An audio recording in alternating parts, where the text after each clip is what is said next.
few stories here and there. I know that funding kind of wasn't really there, I guess you'd say, for it.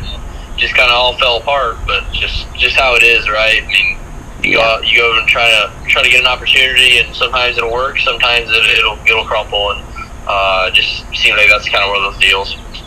Yeah, for sure. And your team that you drove early on for Car's late model that was owned by your family, was it Travis, your dad, that fielded it, or was it your team?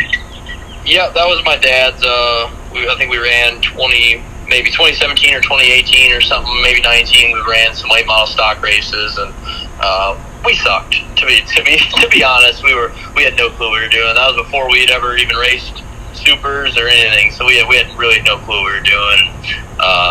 We made laps, and then we learned some stuff, but it was a little rough for sure. Yeah, that happens, when you're a first-time team, first-time driver. Well, except for Hendrick, considering that he won in his sixth race. But what I'm getting at is that can happen when you're first starting out as a team. You don't get results right away, because you got to remember McLaren in their debut with Peter Revson at Indianapolis. They lost the race because of inexperience, and Peter finished second to Al Unser, I think, in that one.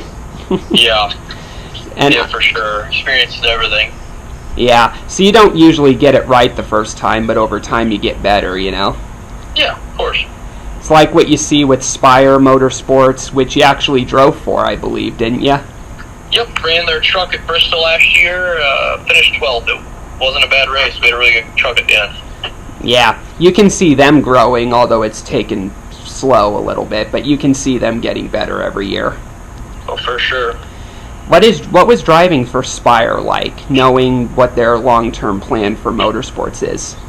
Yeah, I mean, it's obviously it's an honor just to be with those guys. I mean, really good group of guys over at the truck side. I don't really know the Cup guys too well, but over at the truck side where I was, they were really good group of guys, and it was a fun experience for sure.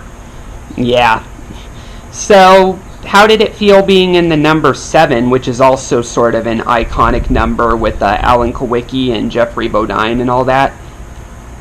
Yeah, I mean, obviously a bunch of numbers. There's a bunch of numbers out there that are, I guess, iconic and kind of throwbacks. But for sure, being tied in to Alan Kawicki's number there was it was pretty cool. I mean, being in the Kawicki program a few years prior and all that just seemed to kind of go together.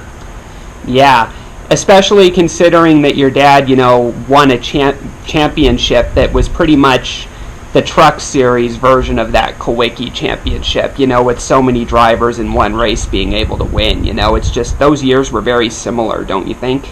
Yeah, for sure. It definitely hasn't changed a whole lot. Yeah. So, do you have any good sponsors with Junior that are supporting you in your efforts of continuing your NASCAR competition?